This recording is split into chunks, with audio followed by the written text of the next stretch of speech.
Is it antisocial housing, anti-housing bodies? Is it a ridiculous clause? What are your thoughts on a report today in the Irish Independent titled "Apartment Owners Can't Sell to Council or Housing Bodies Because of a Ridiculous Clause"? Basically, in summary, with the eviction ban, landlords with sitting tenants can offer their apartments for sale to the local council or housing bodies. However, a few of those deals have hit major legal roadblocks when management companies have informed the council and the seller that there is a clause within the long leasehold agreement that restricts owners from selling or renting to housing bodies, local councils, etc.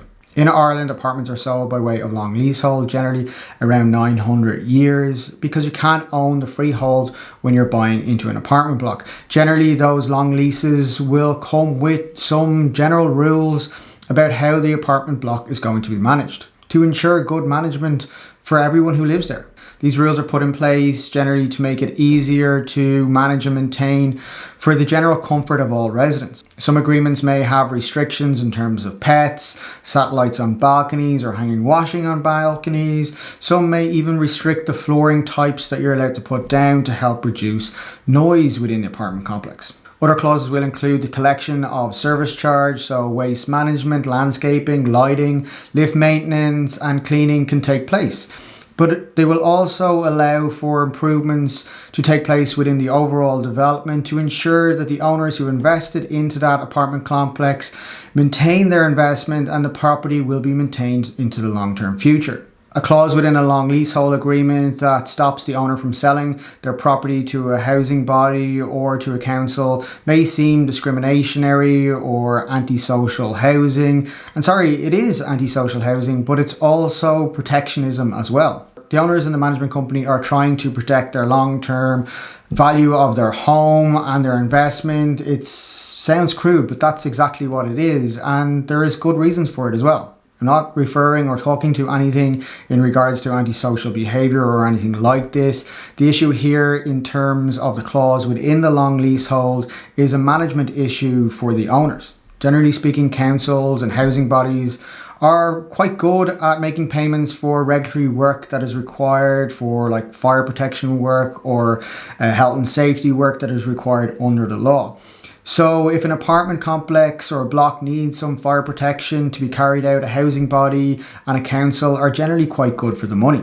Issues can come up in regards to improvement and sinking funds. Generally speaking, housing bodies and councils only want to pay the bare minimum, and sometimes it can be very difficult for a management company to carry out improvement works and add value to an apartment complex. Other issues that owners become concerned about when housing bodies or councils buy up a number of apartments within the same block is that they can start to influence the voting rights within that development. And housing bodies or councils' long-term goals may not always align with the existing owners of those apartments' goals, and conflicts can arise, and in some cases management companies become underfunded, and this can lead to a lack of funding to improve or carry out repairs or provide services for those apartment complexes. Someone might claim that this is an unfounded fear, but the case still remains that this is a fear that owners will have. The person in the article who is selling to the council may call the clause ridiculous and may get an article written in a national paper condemning the clause. But really their opinion shouldn't really matter. They are selling the property, they are walking away from the development, and they won't have to deal with any fallout.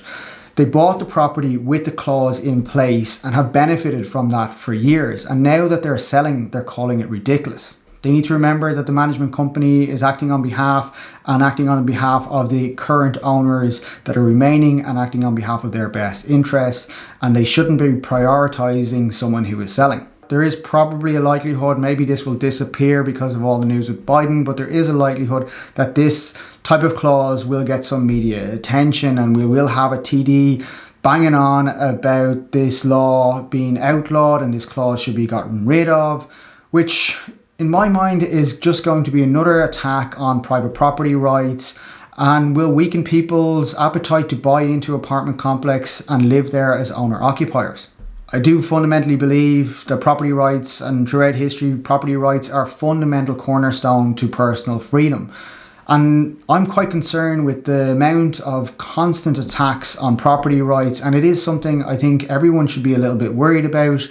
And if you are concerned about the loss of your property rights and loss of your rights, please make sure you subscribe to the channel, because it is something I will highlight these issues all the time, because I think articles like this are picked up and used by TDs to reduce current rights even further. I know not everyone agrees with me on some of my thoughts, but please help the channel out by giving this video a like, subscribe to the channel, and as always, thanks for watching.